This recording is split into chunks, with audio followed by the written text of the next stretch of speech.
escucha ok? Sí. Ante todo a Emma y Fernando, que hicieron posible la edición de este libro en castellano, entre otros tantísimos maravillosos libros que realmente tienen una labor heroica de editar lo que, como decía Robert, lo que nadie más edita o nadie más se atreve a editar, y impresionante todo su catálogo. Y al ayuntamiento y a Robert por invitarnos aquí, que para mí me hace mucha ilusión estar aquí. A la pregunta, que nosotras, este libro surgió, bueno, como comentó Inma, que yo tuve la oportunidad de entrar en Gaza, que ya por entonces estaba cerrada, o sea, hace el cálculo mental de cuántos años de un territorio estar realmente cerrado a cal y canto, pero ya en 2009, después de unos terribles bombardeos en el invierno de 2008-2009, con un grupo de como diplomacia ciudadana pude entrar en el territorio, estuve allí un mes más o menos, hablando con gente, y salí pensando, ¿cómo podemos contar esto? O sea, ¿cómo contar esto de una forma que realmente cale, en concreto en Estados Unidos? Porque como tan importante poder está en manos de Estados Unidos y la ciudadanía estadounidense, y realmente allí, y más en esta época, no solo no se hablaba de Palestina, es que no se podía hablar de Palestina, era un nombre que no se nombraba, una situación que que no tenía ninguna posibilidad de contarse, articularse en el espacio público, en el discurso público, y mi sensación era que todas aquellas personas que estaban intentando insistir en hablar de esta situación allí, estaban dando contra un muro de la imposibilidad de contar esto. Entonces yo ahí, dando vueltas, pensé, ¿cómo podemos sortear este muro y contarlo de otra manera que entre por otras vías? Y entonces hice una serie de pequeños experimentos, artículos, cositas, a ver si contando como desde una faceta más artística, más...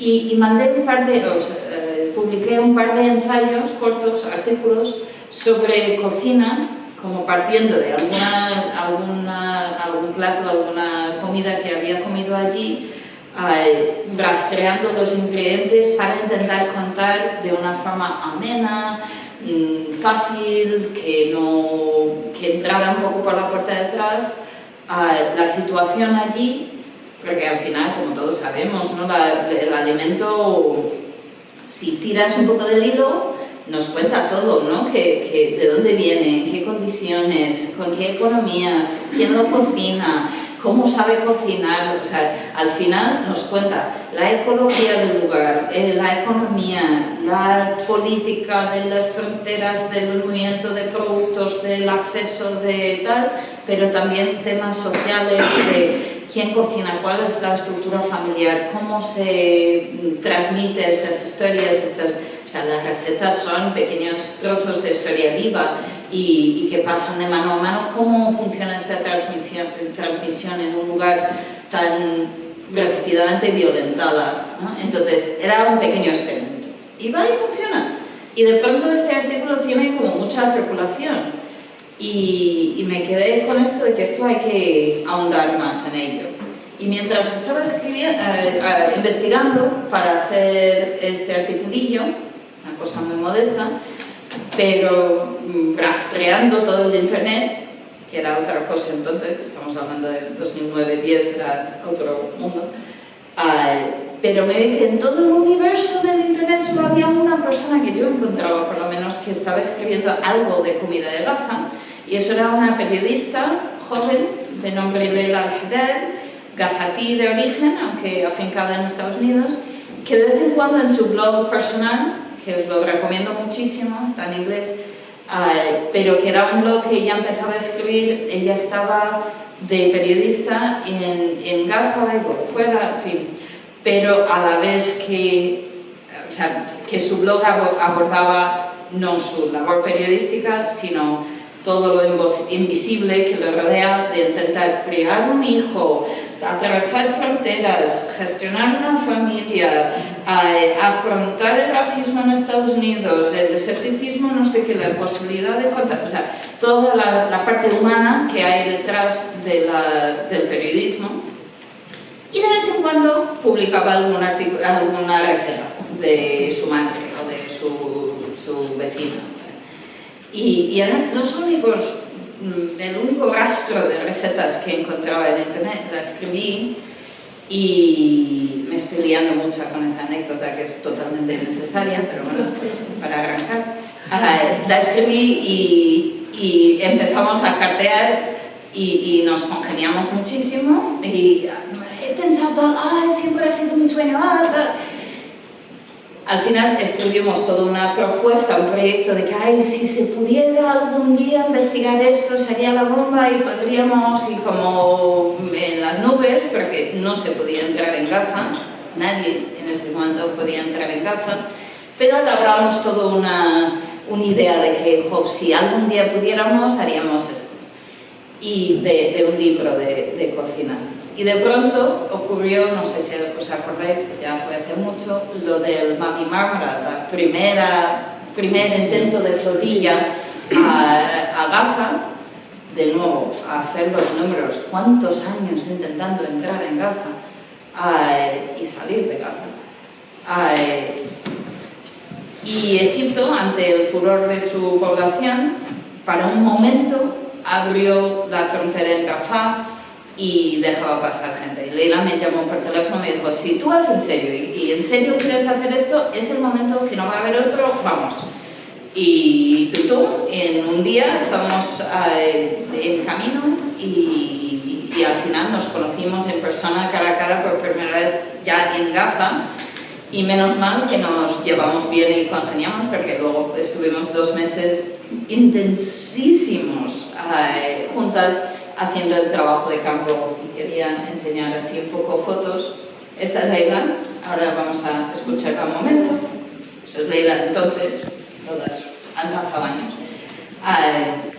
Pero este era nuestro trabajo de campo, era en los hogares, hablando con las familias, cocinando con ellas, pasando el día, contándonos la historia, la vida, estas entrevistas que están atravesadas por la vida.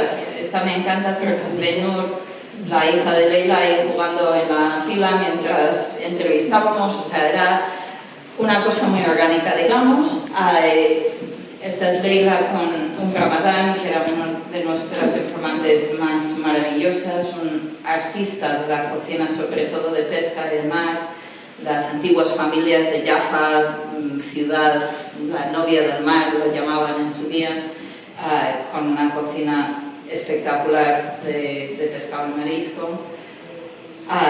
Y así en muchas casas, muchos hogares, lidiando con los cortes de electricidad y toda la situación, lo complicado de moverse por allí, lo complicado de conseguir los productos para elaborar las recetas que nos estaban contando. Pero bueno, que todo lo hicimos siempre con una cierta ansiedad con lo que está cayendo. Y eso, entonces, estábamos ahí para documentar una crisis, que ahora ves las fotos y parece el paraíso, ahora todo esto, todas estas casas, todas estas imágenes, todo esto es escombro. O sea, no queda en pie de estas casas, creo que ninguna. A lo mejor no. De las que acabo de mostrar, ninguno está en pie, para hacerte una idea. Esta está en la ciudad de Gaza. Esta está en Rafah, o sea, esta está en Garara, que es la zona agraria del oeste. Luego podemos mirar un mapa y ubicar estas cosas, pero todo lo que ves aquí ahora es escombro. Pero en aquel momento íbamos a documentar una crisis, que ahora la función de estas imágenes, que tenían una intención en ese momento, ahora tienen una función trágicamente muy, muy distinta.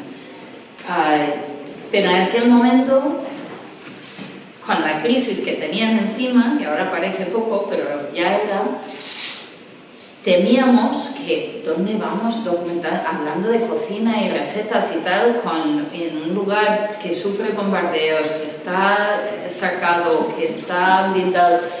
Y sin embargo, la gente captaba nuestra intención al vuelo. A Gaza llegaba muy contados periodistas y los que llegaban, en general, llegaban para pasar un día, con un permiso de un día, llegaban y preguntaban por los túneles, los bombardeos, la pelea entre partidos, o sea, 4 temas súper tópicos, escogían invariablemente un interlocutor varón, oficial, que en un fusa súper rígido daba el discurso como oficial de unos o de otros y se piraba.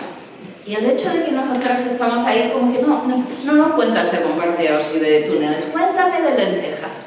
Y es que, bueno, aquí también ocurre, pero si alguien ha estado en el mundo árabe, hay una pasión por la comida y un gusto de hablar también de algo cercano, algo que te reconoces, algo que te sientas realmente reconocida como persona, como vida, como individuo, con una historia, con una dignidad, con gusto, con placer, con todo lo que conlleva la comida. Y entonces cada vez que preguntamos cuéntame, ¿cómo haces tú la berenjena? Bueno, salía la gente por el pasillo donde estuviéramos, me acuerdo específicamente al inicio de la investigación, íbamos como muy nerviositas a ver cómo va esto, y estábamos dejando la hija de Leila en la oficina de pediatría donde trabajaba su madre para que la cuidase un tiempo. Y estábamos como comentando, tenemos que buscar a alguien que nos cuente tal. Y ¿has dicho la María? Pues, y se ponen a hablar y salen los médicos de sus despachos y la secretaria y la enfermera y todo. No, a esta cebolla no echas, esto es mejor con ajo. No, pero esto de los pueblos, de la ciudad se pone tal. Se arma un lío que no veas. Siempre que se empieza a hablar de cocina y enseguida tienes una lista que no podrías cumplir en la vida de que tienes que venir al pueblo de mi tía que hace la mejor del mundo. No, te vienes conmigo a casa de no sé cuántos. Y entonces, que enseguida vimos que esto funcionaba, primero, y segundo, que la gente reconocía que hablar de la cocina no es una frivolidad, es una forma de reconocer el lugar, la historia, la dignidad humana, la intimidad. De pronto los interlocutores, o sea, este señor que te da el discurso oficial cuando preguntas por las cosas de la política, le sorteas así como si tal cosa y te metes a la cocina. Y todos sabemos que la conversación de verdad, donde se cuentan las cosas bien, es en la cocina, o sea, eso de toda la vida.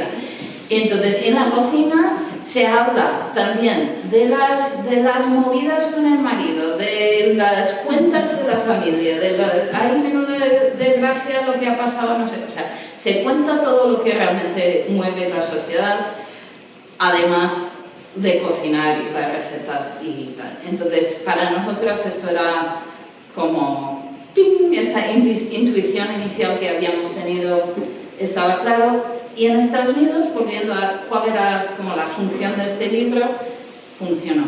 Este libro es un dispositivo, una trampa. O sea, atraía a la gente, ¡ay, la cocina, qué rico, qué interesante, tal, que comemos el mundo! ¿Cuál? Y cuelas por ahí, por la puerta de atrás, historia política, economía, ecología, del origen de las cosas, todo lo que está pasando en el lugar. No hace falta entrar de forma frontal que produce instantáneamente rechazo y no te voy a escuchar, sino que entras por algo tan amable, tan cercano, tan generoso como un plato de comida y al final ahí fluye todo, ¿no? Y yo creo que además humaniza, ¿no? Vamos. Es el elemento. Pero yo en esto que estamos hablando, claro, estás hablando del año 2010, que ya la cosa iba dura, pero ahora, ¿qué significa hablar en comida en un lugar atravesado por la hambruna y la destrucción? Pues eso también, ahora voy a poner un pequeño vídeo que mandó Leila. Se lamenta mucho, primero, no poder estar aquí, vive en Estados Unidos y además estos días es el Eid, entonces está con toda su familia reunida y no pudo conectarse en vivo, pero ha mandado un pequeño vídeo. Está en inglés, entonces yo voy a intentar, además el audio es muy pobre, entonces yo voy traduciendo, ¿vale? ¿Os parece ok? Y así también escucháis a Leila. Leila es, además de periodista, bueno, vamos a escucharla y luego hablo un poco de ella, pero es una persona que de este momento que no nos conocíamos de nada, nos hemos convertido en familia ya en los últimos, ya van 14 años, ya es una persona muy clave para muchas cosas, pero dejamos de hablar a ella, si puedo. A ver. Hello everyone, this is Zainab Haddad, the Maggie Schmitz co-author of the Gaza Kitchen. I'm so happy to be here with you, and I just want to say thank you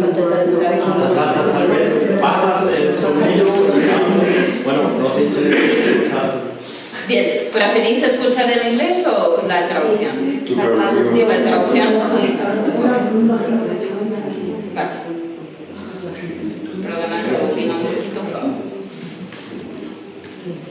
Estoy muy contenta de estar aquí y quiero decir un par de palabras sobre la cocina de Gaza, lo que significa. Hace años, cuando hicimos el trabajo de campo, nos arriesgábamos mucho, siguiendo una intuición que teníamos, que se podía contar esta historia sobre Gaza y sobre la experiencia palestina que se representaba a través de Gaza, que no se estaba contando. Hablar de la cocina era una forma muy eficaz de hacer esto. En aquel momento no sabíamos la importancia que iba a tener ese libro. Muchas veces me piden que reflexione sobre este proyecto ahora a luz de la situación actual. Por supuesto, toda mi familia extendida sigue viviendo en Gaza. En su casi totalidad sus casas han sido destrozadas, sus vidas rotas. Lo que yo suelo decir ante esta pregunta es que en todo este genocidio la comida ha tenido un papel muy clave. Cualquiera que ha seguido las noticias en los últimos años sabe de qué hablo. La comida se ha convertido en un arma contra el pueblo palestino, pero también ha servido como una forma de resistencia y desafío a la ocupación y la destrucción. Nuestro libro se ha convertido en una suerte de archivo de la experiencia y el patrimonio en Gaza, un archivo vivo y una caja de herramientas de resistencia. ¿Qué quiero decir con eso? Tantas personas me han llamado o me han escrito, mis primos, mis tíos, y me han dicho: sabemos que tú tenías todo este interés en la comida y la cocina tradicional que a nosotros ni nos interesaba tanto, pero ahora que no hay nada que comer, estamos buscando las hierbas silvestres y estamos mirando vuestro libro que cuenta cómo prepararlos. Yo flipé que la gente pensaba en llamarme desde Gaza para comentarme esto. Pero algunos decían, y incluías recetas vegetarianas de aprovechamiento,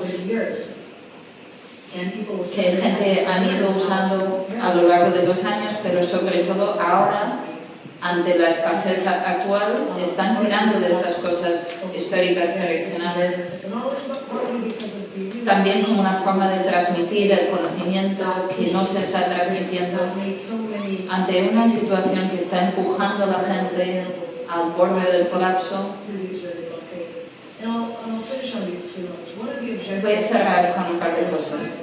Uno de los objetivos de un genocidio, y en concreto este genocidio, no es solo la eliminación de una sociedad y una forma de vida. Hemos visto que se han sistemáticamente bombardeado todo lo que sostiene la vida, y esto incluye la infraestructura agraria, los sistemas alimenticios y también cualquier cosa significativa como marcadores culturales de identidad. No solo quieren convertir a Gaza en una isla de ruinas, sino una cosa tan fea que nadie tiene ninguna memoria hermosa vinculada con ello. El libro en este sentido ha pasado a ser muy importante.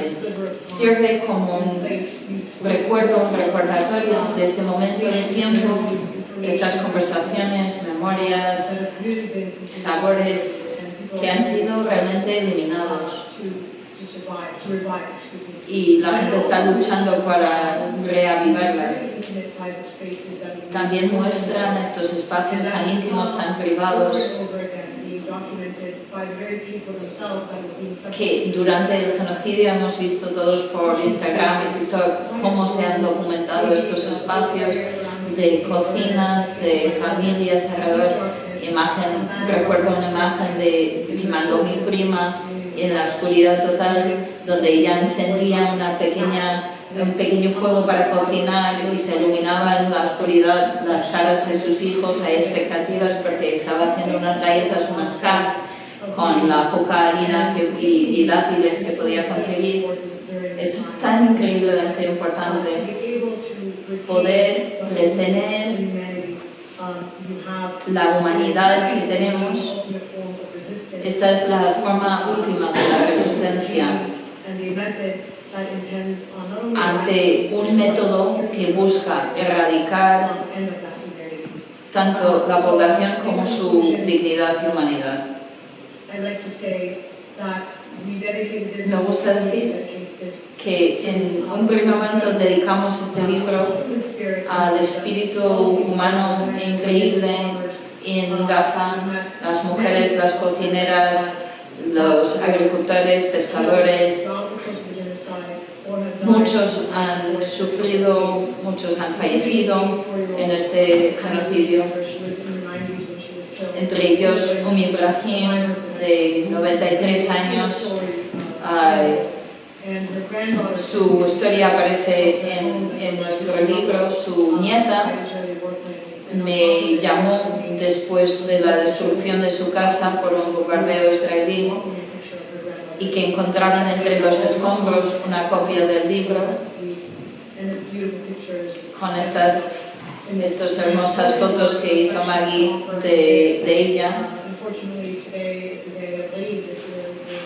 Bueno, hoy es el día de Eid al-Adha, el día del sacrificio, y vamos hablando de cómo Gaza se ha convertido en nuestro cordero sacrificado, pero rezamos y esperamos que podamos seguir honrando el espíritu de la gente de Gaza, su valentía y su resistencia, compartiendo sus historias, para hacer el esfuerzo y la acción para poner fin a este genocidio y el bloqueo que rodea Gaza. Muchísimas gracias a todos y todas, mi amor y mis saludos y bendiciones a todos.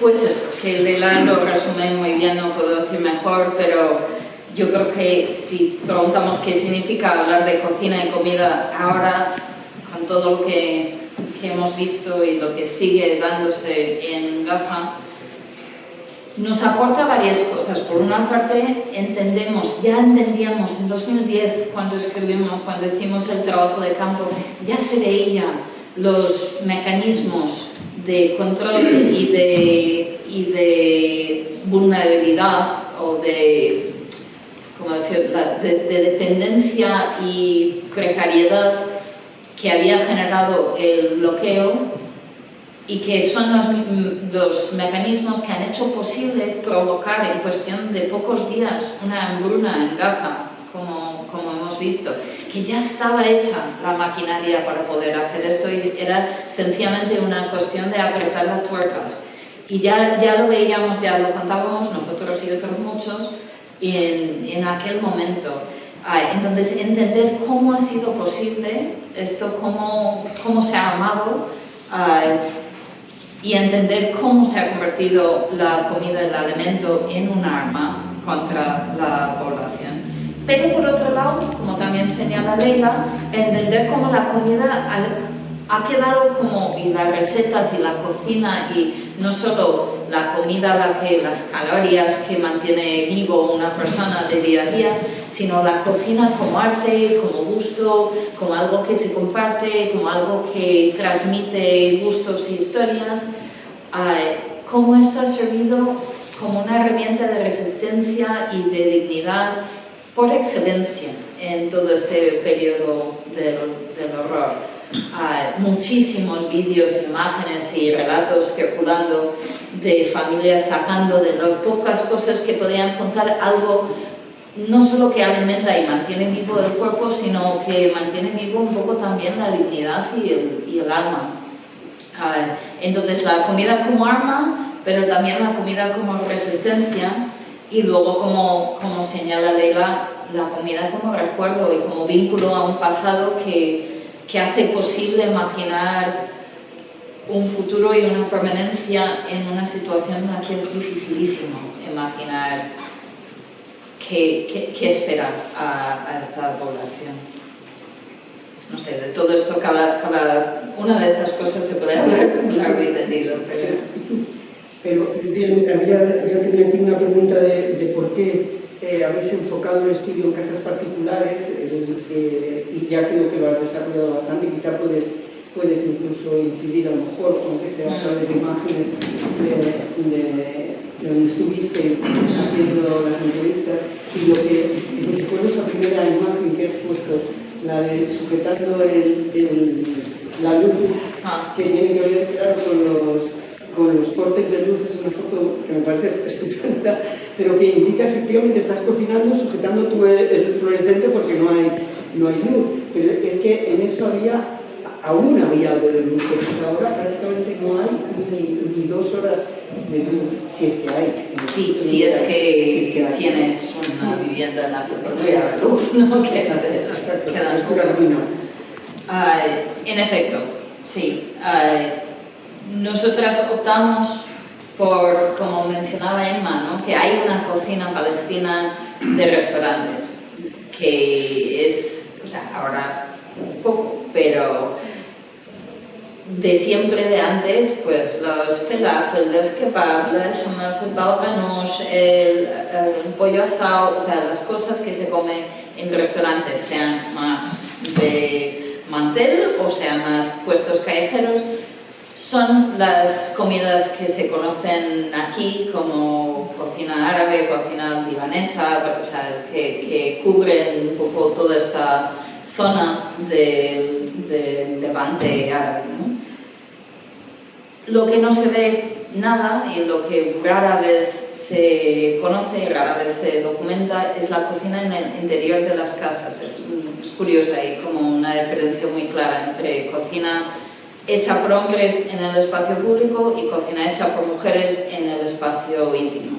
Y nosotras optamos por enfocarnos en la historia de los hogares, que nos dio pie para entrar en hogares desde las más humildes a las más lujosas, porque también en Gaza había, es un problema siempre que hablo de Gaza ahora, es que los malditos tiempos verbales, que uno no sabe cómo hablar siquiera de Gaza. Sí, hablar en el pasado, que es horrible, asumir que tenemos que hablar en el pasado, pero hablar en presente da la ilusión de que estas casas todavía están y no están. Pero la gente sí. En fin, que el tiempo verbal me descoloca muchísimo. Todo me descoloca muchísimo. Que decía, que desde las casas lujosas, que sí que las había, a las más humildes, casas tremendamente alegres, como la casa de Hannah, que era como un lugar de, no sé, súper luminosa y alegre, a casas donde se sentía el peso de las circunstancias muchísimo. Estos lugares colectivos, como era una cocina que habían montado en un centro comunitario, donde un grupo de mujeres habían montado una cocina colectiva para hacer como una suerte de catering y sacarse una cierta autoempleo, que era fascinante porque ahí todas cocinando juntas y cada uno de un lugar con variantes de las recetas y debates y muy, muy animado. Y cosas tan sencillas como ver cómo es el interior de una casa, cómo se vive, ¿no? Todo el mundo mundial, gracias a Hollywood, tiene una idea de cómo es una casa americana, que luego puede ser más cierto o más errónea, pero que todo el mundo en el mundo imagina que sabe cómo es una casa.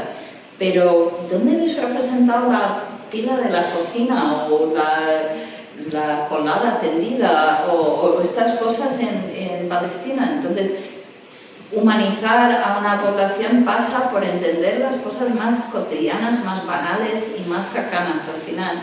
Entonces, para nosotros esto era muy, muy importante. Hicimos muchos retratos como físicos de los espacios y también de las personas, de todo lo que ocurre en una cocina. Esta señora se lanzó a cantar una epopea, una canción épica, clásica, tradicional, pero mientras estamos ahí haciendo una suerte de bizcocho dulce de fenogreco, se lanzó a cantar. O sea, la cultura pasa por las cocinas y nos era muy importante. Esta es Hani, que falleció en los primeros días del bombardeo, era una tía abuela de Lega, que también ella, y aquí me arrepiento tanto de no haber sacado fotos del libro de fotos que ella sacó.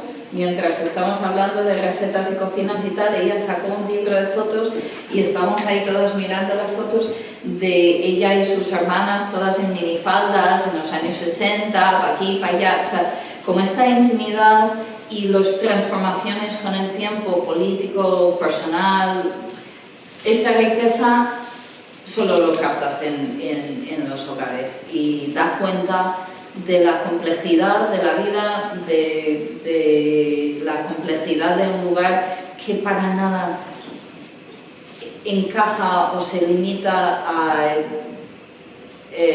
la caricatura que muchas veces nos llega de Palestina, sea como villanos, verdugos, terroristas, tal que emiten algunos medios, o como héroes de la resistencia en las barricadas, eternamente en lucha, que emiten otros medios según el medio que leas.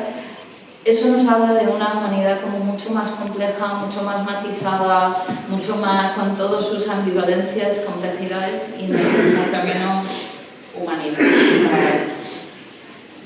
Y luego también nos cuenta la economía, ¿no? Que cada hogar de estas tiene a alguien de forma, tenía en este momento, y ahora me consta que todavía mucho más, por lo menos un varón de forma básicamente permanente haciendo cola. Una parte de la vida continua es hacer cola para recibir la ayuda humanitaria. Entonces, también seguir, ok, los hermanos, ¿dónde están? Bueno, uno está vendiendo cosas en la calle, el otro está haciendo cola, el otro está, o sea, entender de dónde vienen los productos, cómo circulan, cómo funciona la economía del hogar. En ningún lugar mejor para saberlo. Las pequeñas empresas, esta era una fábrica de tajines, y hablando con ellos de sus cuentas de qué cuesta para que entre, qué impuestos sufre, que si se puede vender, si se puede exportar, si no. Nos revelaba tantísimo sobre el tejido de cómo se está manteniendo vivo este territorio, que se ha reducido a un nivel de dependencia tan brutal.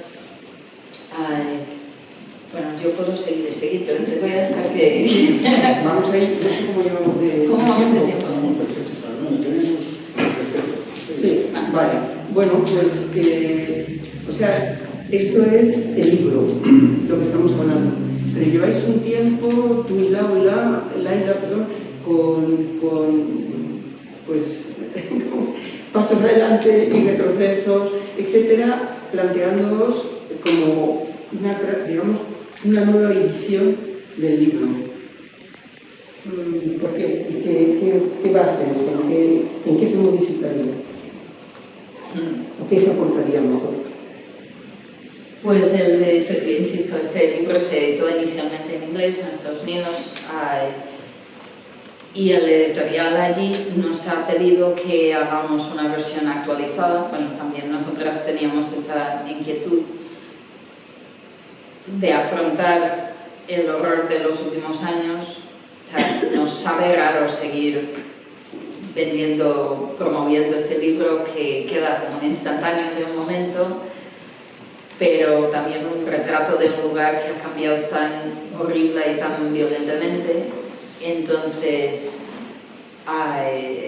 llevamos tiempo dando vueltas a cómo hacer justicia a esto, cómo usar este libro para contar lo que ha pasado en los últimos años, y queremos mantener el cuerpo del libro como un instantáneo, insisto, en este momento, en parte por lo que comentaba de que yo creo que ahora que desgraciadamente nos hemos medio acostumbrado a imaginar Gaza como un campo de escombros, insistir en volver a verlo como un lugar con piscifactorías y con gente con palomares en sus azoteas y con cooperativas de mujeres haciendo cosas, con pescadores y un mercado de pescado, o sea, con un lugar en la que había una vida cotidiana muy interrumpida, muy violentada, muy alterada, pero hace poco una suerte de normalidad, ¿no? Que ahora no hay normalidad de ningún tipo.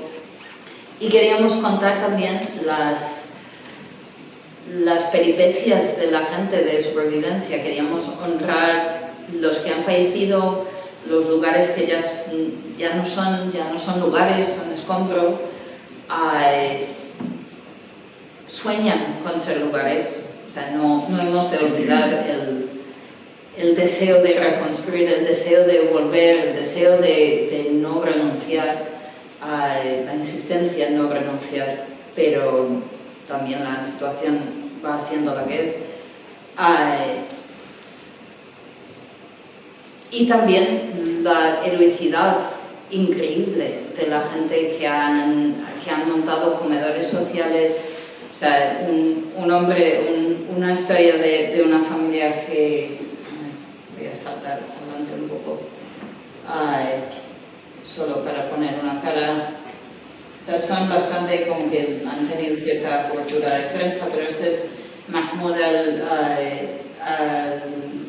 al-Madhoun y Faten al-Madhoun, que es una familia que tenían una pequeña tienda y en el momento pico de la hambruna empezaban a sacar todo lo que tenían y viendo que ninguno de sus vecinos tenía combustible para cocinar, material para cocinar, empezaban a cocinar en volumen y organizar toda una red de barrio de quien se atrevía a cruzar a la zona peligrosa a cosechar los calabacines que llevaban abandonadas en el campo y ya estaban como bates de béisbol, pero que a ver si alguien se atrevía a cogerlas, y esto ya daba para todo el barrio.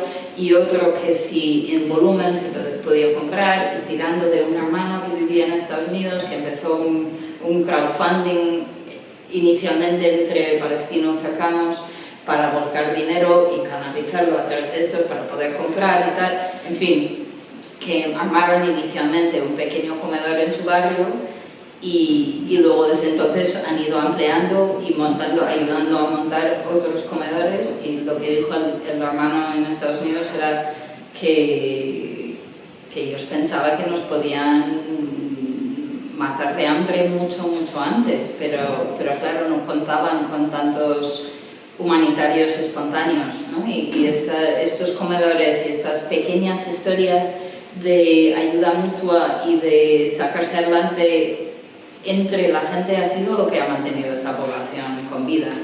Y muchos de estos relatos giran en torno a la comida y los pequeños intentos. O sea, uno, el Ashraf, que era agricultor, pero sus tierras estaban arrasadas, pero él inventó un sistema de cultivo hidropónico que se podía hacer en las tiendas. Entonces tenía todo el mundo, imágenes, no las tengo aquí, pero de la gente cultivando filas y filas de lechugas dentro de sus tiendas para ir repartiendo semilleros, y la gente del banco de semillas de Carrara. O sea, gracias a las semillas baladíes, que es de campo, o sea, las no industriales, se ha podido, porque claro, bueno, estoy rebobinando mucho.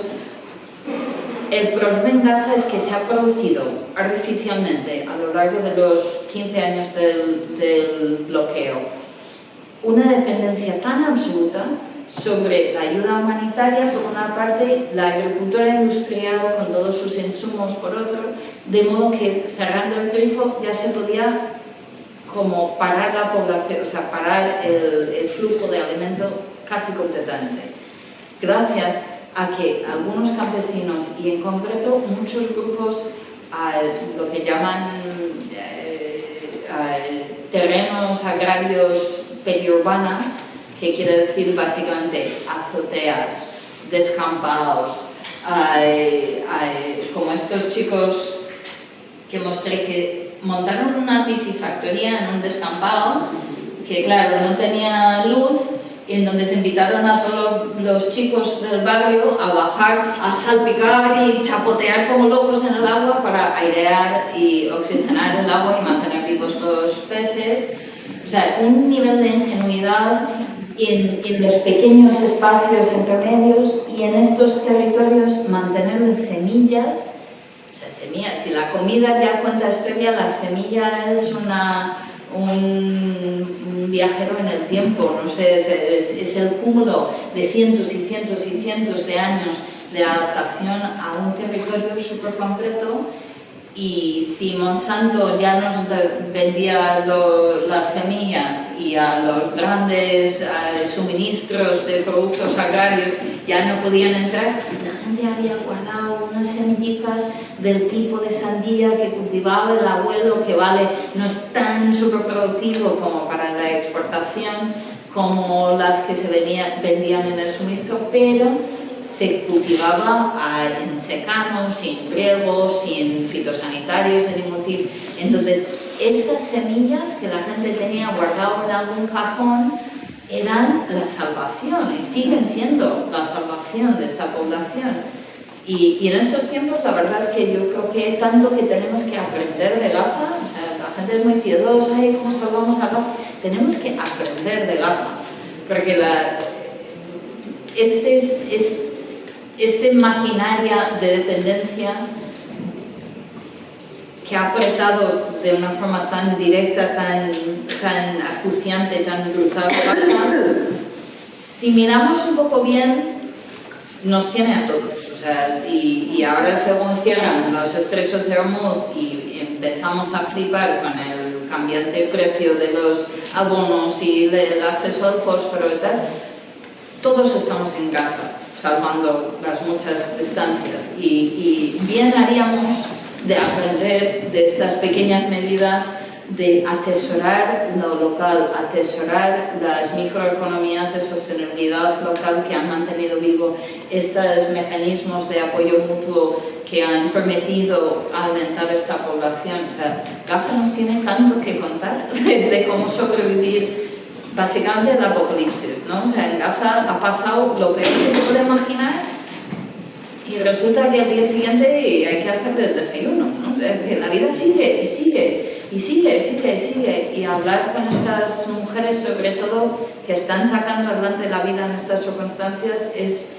un aprendizaje vital tan tremendo que, no sé, ahí tenemos mucha lección para aprender. Entonces, a nuestro intento de hacer una nueva edición del libro, la idea es mantener esto como un instantáneo del momento que era, como recuerdo, como patrimonio, y luego intentar reseñar un poco todos estos aprendizajes y experiencias tan terribles y también tan hermosos que ha habido en estos años.